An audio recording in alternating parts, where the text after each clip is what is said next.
So our lesson was on heredity. Our grade level was 5th grade. Our subject area was heredity, and our unit of study was passing of genetics from parents to offspring. But we're also going to just, like right here, we're going to tie in others, so it's not just heredity. Okay.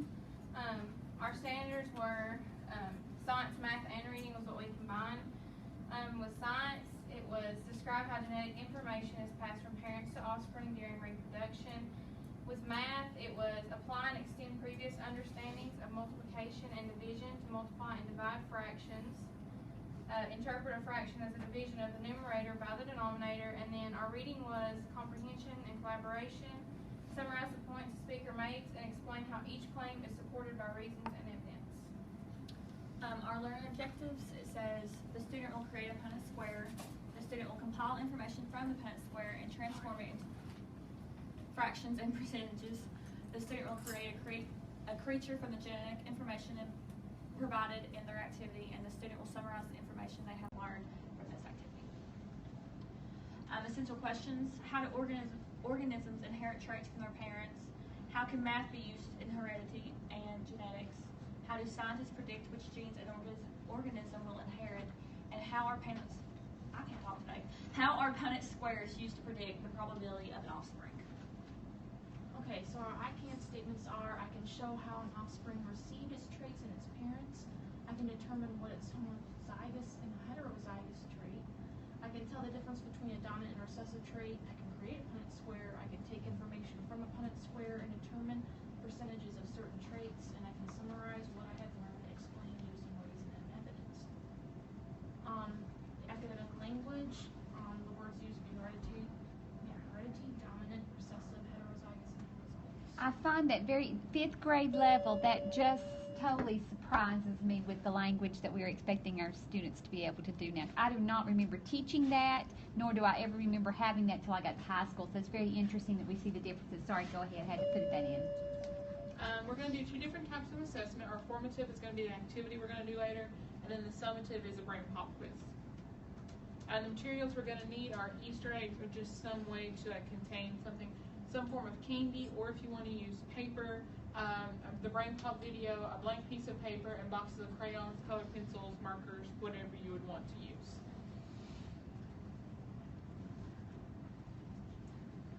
Okay, so our set motivator and hook, we had to be for about 10 minutes. This is really just going to watch the video and do the worksheets along with the video, and then you'll move into your explaining the activity, and then allow 30 minutes or more to allow the students to do the activity that we have, which is creating a Punnett square and the creature it makes.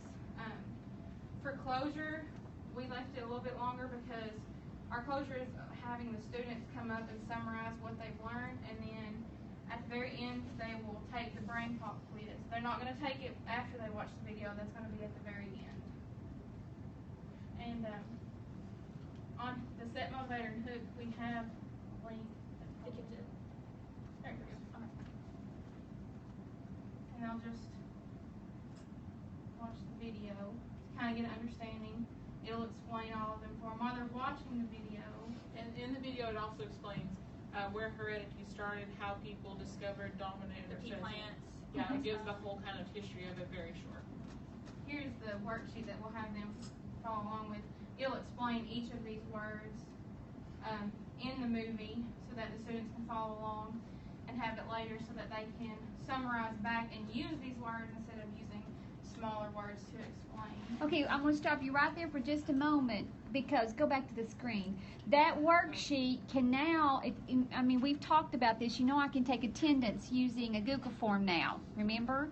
And a QR code. You could easily put that into a spreadsheet and hook a form to it and a QR code so when students are actually putting their answers in, it would collect it all in a spreadsheet. And they could do all that with the device if you have enough devices just to be able to use the devices.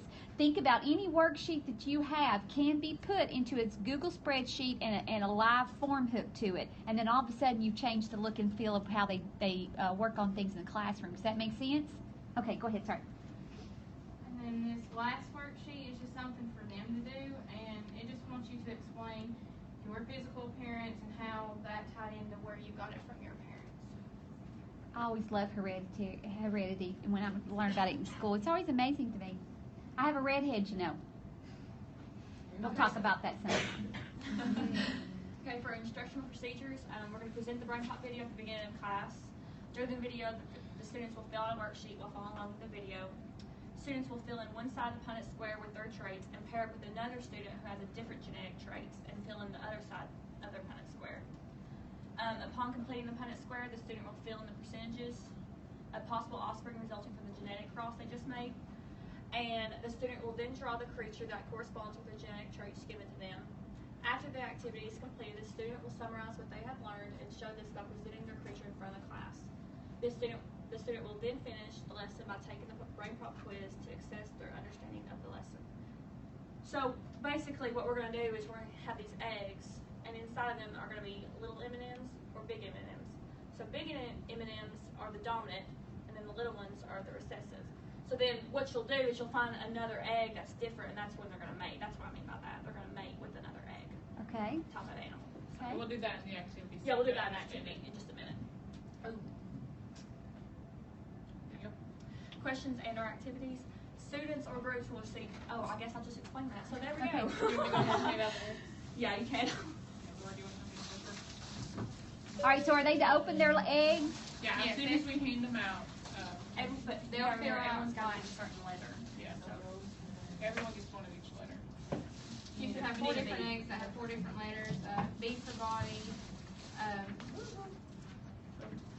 H for hair color, E for eyes, and L for number of legs. And what else do you need? Yeah. Yes, good point. Don't eat your M&Ms. Where's that bag of M&Ms over there? I need What has, something's leaking. You might grab it. Can you hand me another napkin? And she's gonna need. Oh, she's gonna need. S is the number of feet. And obviously this My would bad. be much more organized. Why do these look like this? Why do the eggs look like that? You're making a monster. Yeah, you're making a creature. Okay. I'm pretty sure Holly couldn't find any eggs, and she did. And we didn't have eggs. And so I texted my aunt, and I'm like, hey, do you have any Easter eggs?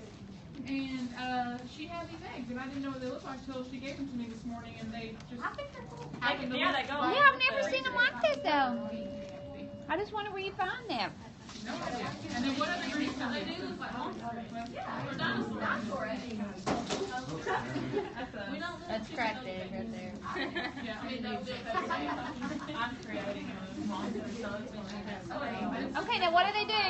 Okay, so whatever letter is on your egg, like B for body shape, on one side you'll put what the trait is. So if you had a big M&M and a little M&M, you'd have a big B and a little b, and you'll fill all yours out, and then you'll just find somebody else that has it and fill in the other side, and then fill in the entire Punnett square.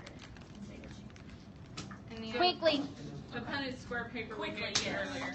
We might have to skip part of this, but like it is going to be much better for our tables like I thought we would. Yeah. We're not. We're on our lab. What are they using their crayons for? Not yet. Okay. They're not yet, but they will draw the creature. And let's go with eyes. And the way the math ties into it is after you filled in your Punnett squares, you'll figure out like how many of those were big B, and how many of those were big B, little b, and you'll put 1 out of 4 or 25%, which shows you how fractions are the numerators.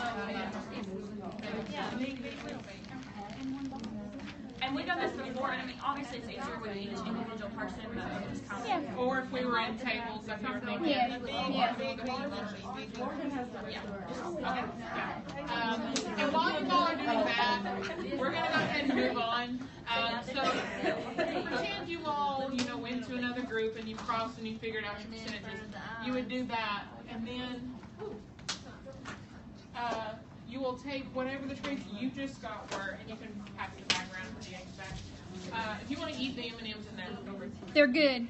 But whatever the traits you personally got from your eggs, that's the creature you would do. So once we predetermine what the colors were going to be for the, Sophie said it was either blue eyes or brown eyes. once you determine that, you would then draw your creature, and that's why you all have your crayons. So everyone's, especially if you did each individual student, everyone's would look different. Okay, so after you, so after everybody draws their creature, each student will give a small presentation of what they learned and why the creature has the certain characteristics that it has. And that ties in your reading where they get up, summarize, and give evidence and explain why their creature turned out the way it was because of the traits and how it was passed. And then they would need to use like the academic language, like head-round. All right, do you want me to do the assessments since I know? Okay. For the formative, that was just the activity we did. So as they're learning, they're remembering those words, they're doing it, and then you can see if they actually understand it, especially if they're individual. And then teachers can create own ways. So if you want to do something a little bit different, if you don't want to do this activity, if you want them to like write at the bottom of the sentence, explain this is why I got this, you can. Summative, at the end of the unit, students can take a quiz associated with the brain pop video, and then you can also create your own test if you want. So it's totally up to each teacher. But We hot linked. yeah, so This is the printed version. So. there's the printed, and then there's also And what was that made in? Inside brain it pop? came Okay, from gotcha. there. Okay. It's like there's the classic, which I did. It's just, you do it as you can. Review mode, and then printed. Okay. Is that it? Yep. And then adaptations. You need to do it. Okay, so we picked deafness and hearing loss for our adaptation, and the ways to adapt the lesson, we put, you could type out what the video was saying, and then provide a printout for the student, provide a note taker or a scribe for the student, make sure that every single instruction is typed out, and then allow extra time for that student to be able to complete the quiz. And of course, if it's in their IEP, if they need something else, you can do that. Yes. Or of course, whatever teacher wants to do in their own classroom. Right. Right. All right, round of applause. Questions? Casey, you're working on your creature. So, oh, it does have a mouth? Oh, poor thing. All right, Sarah, your comment? Very fun. Anyone else Very fun. have any? Can't you see students loving Drawing. drawing these and doing this? That would be so much fun.